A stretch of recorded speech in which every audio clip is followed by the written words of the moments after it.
So in this video, I'm going to review the pricing of one of our premium clients who's actually in our mastermind for and working with us very closely for the next year or so. Her name's Lillian. This is actually her second listing that she's gotten by working with us. This one's in San Antonio. Her first one was in Colorado. So we're about to jump into my computer. I'm going to take a look at all of her pricing step by step, and I'm going to calculate the rules. And the point of this video is so that you can see what my thought process is behind pricing strategy for Airbnb. So let's get started. All right, so here is Lillian's listing, and here is the back office pricing tool we use called Price Labs. So you can see her two listings are actually pretty solid. We got 100% occupancy on this one. We got 97 on this one on the 30-day, and then we got 49% on the 60-day.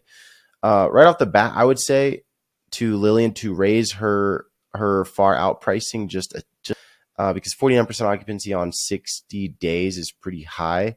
Even 97 on 30 days is pretty high. So I think there's a little bit of an opportunity to increase the pricing there, but we're actually reviewing this one. And this is actually the newer listing that we have for her. So it looks like listing's relatively new. Today is the 31st. First thing I would do is I would just drop the maximum pricing right off the bat there. And let's go to save and refresh and see what that does to our pricing. Okay, we are currently experiencing some system slowness, according to them. So next thing we're going to look at is her calendar. So it looks like all of her weekends for the next month are booked at decent rates, but we're having trouble getting our weekdays booked. So if I was playing around with this, I would manually adjust these weekdays, and I would maybe bring these down to like one. I'd start with these, and I'd bring these days down to like 150. Actually, 147 for no actual reason other than like I just feel like that just feels better to me right now. And then I would see how that if these days would get booked, right? So the tricky part about having like weekends booked, which I would maybe experiment with 3-day minimums on weekends. The thing is Q1 for Airbnb is typically a slower season, so just company wide. So you're going to see a lot of this like weekend, but not many weekdays. So what I would do is right now, if you get your weekends booked and you have 1, 2, 3, 4, 5, 6, 7, 8, 9, 10, 11, 12, 13, 14, 15, 16, 17, 18, 19 days available on a calendar month of, actually, we didn't count. So we have 18 days available. So I would fill in these last days at lower prices, because the idea, like getting a Wednesday to a Friday booking, check in Wednesday, check out Friday on this random, Wednesday in February, it's going to be pretty tough at 194. And it looks like you got 194 for the weekend prices as well. So I would drop these, and I would set a rule to drop these a little bit more for more last minute bookings. So you could just play with this manually. And this is also probably a weird day. So I'd probably start this at 165, but I would drop this towards as we get closer, I would drop it more towards like 130, 120, 110 until it gets booked. Because even if you book these days at 110 and these books days at 110, well, that's 1, 2, 3, 4, 5, $660 right there. And I know these days will book around the $100 price range. As for base price, I like to use this let us set up your base price tool. I don't always use it, but I typically do. I will like look at it and just see what it's saying. So mid scale market base. So yeah, it looks like you did actually use that base price. Not always super accurate, but it is a good guide. So we have day of the week price. So it looks like you're okay. So here's a mistake I'm seeing. It looks like your weekends are booking really, really well. So I might go up on weekends a little bit So maybe start it at like 12%, 14%, and then for Sunday, probably just leave Sunday. So, and then I definitely wouldn't do -10 for Thursdays. I would do 0 for Thursdays. And then for Mondays, I probably would do -10 there as well. So that way you're just tiering it in a way that makes more sense. So I'm going to look at how this affects your pricing over the next few months. Because right now your weekends are getting booked really well because you're not charging enough for weekends, and then your weekdays are too high. So you could actually make the same amount of you could make more money if you price your weekends up a little bit, um, and then you have your weekdays priced down a little bit more. So I might even go lower with like Monday. I'd probably go like 12, Tuesday 12, Wednesday 10. Thursday 0 or -5. A lot of the stuff is like it's experience and just off my gut feeling, and then I have to like see what it looks like on the calendar. So I recommend after this going into the calendar, setting up a couple days and just seeing what you think and checking out some of your comp listings and seeing how those listings are compare when it comes to what they're charging. So right now it looks like you are, let's see, 194, 194, 209, and then you're at in the 300s on the weekends. Yeah, this looks a lot better. So now, let's check out your last minute pricing. So we'll do last minute. We'll do 25%, maybe even honestly off a 236 base price. Yeah, I would even do 30% within 7 days, but it's gradual, so it's gonna like it's on a sliding scale. 30% discount within 7 days, and I might even increase this to 10 over time, just based on your seasonality, or just based on kind of what you're seeing on the calendar. A lot of this stuff is like you got to watch these listings and see the bookings that they tend to get.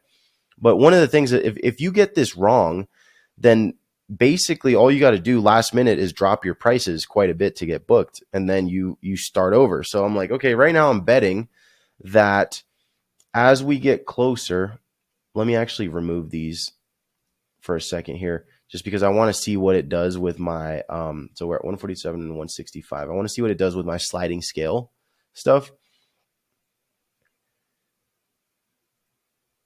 All right, so let me see. So you guys can see how this is. So we're at 194, 194.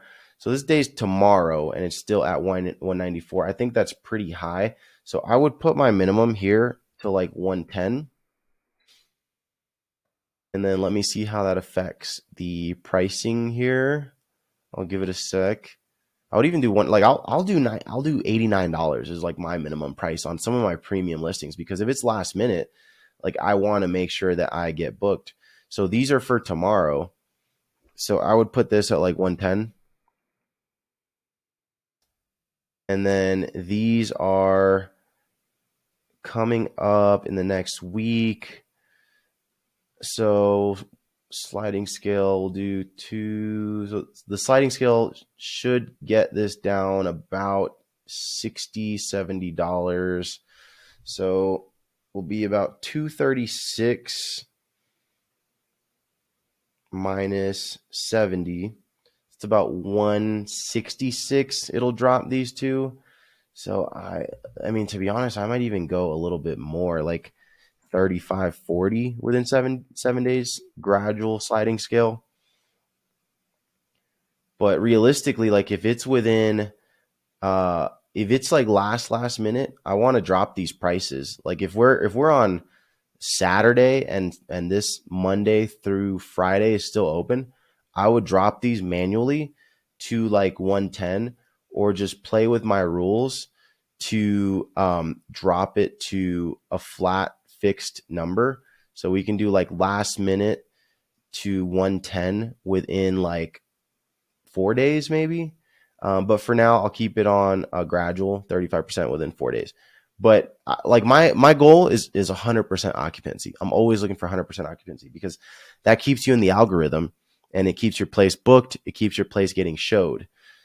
So for these last 2 days, I would definitely take 110, and then I would do orphan gaps, length of gaps for nights between one and 2 nights. So I would definitely do like a 2 night booking right here. I would even do a 1 night booking right here as well. There's a lot of, 1 night stays floating around out there. So I would definitely take a 1 night stay if, today's the 31st and tomorrow's the 1st and it's a Wednesday, and, the likelihood of me getting booked Wednesday, Thursday, middle of the week, last minute, especially, very, very low. So I'll take $100 here. So, yeah, this is starting to look a lot better. We're charging less during the weekdays and more during the weekends. So I would watch what happens over the next like 2-ish to 3 weeks, and then I would adjust based on that. But I would also look at my competition and see what they're doing.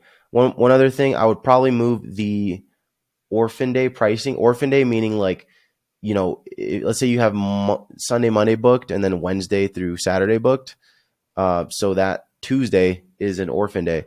So I would do probably 20% discount on orphan days for gaps less than or equal to 2 days, right? And that is going to help me fill random orphan days far more ahead of time than I would, otherwise. So a lot of these rules, you really like. I learned all this stuff by just paying attention to my calendar and seeing like what I liked, what I didn't like. You have far out 3 nights beyond 90 nights. That looks pretty good. And then I would also do a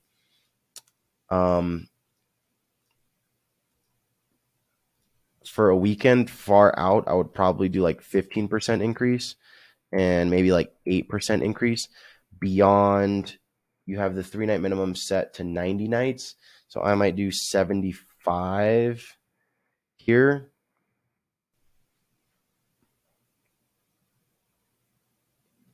Okay, so we'll let this load for a second. And then I'm going to jump in over here, and I'm also going to switch your far out 3 night minimum to,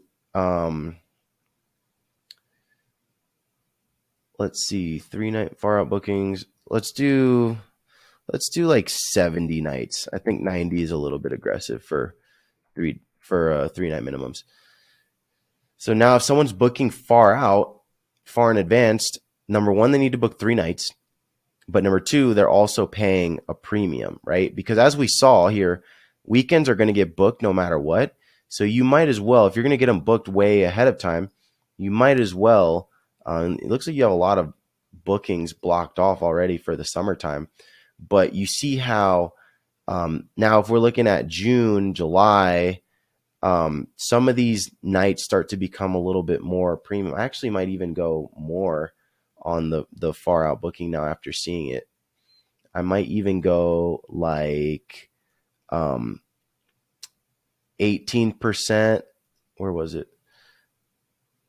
I might even go like 18% for weekends and probably like 10% for weekdays. That way, when you're now time and it looks like you're already getting summer bookings, they're going to be a lot more valuable to you, right? You're not just getting the same prices that you would get for big groups that are booking way ahead of time. So there we go. We're at 347, 350, 350. We got a 433 night. This night is actually like this booking Saturday, Sunday, Monday actually kind of ruins your Friday. But if you got good pricing on these 3 days, then they would have gotten 3 night minimum anyways on that. So cool. This is looking good. Awesome. So hopefully this is helpful and you all learned something from how I do my pricing and the different rules that we input. This stuff is make or break on your listing. Like this could be the difference between like $50,000 in revenue, no lie. So thanks so much for watching, and I'll see you guys in the next video.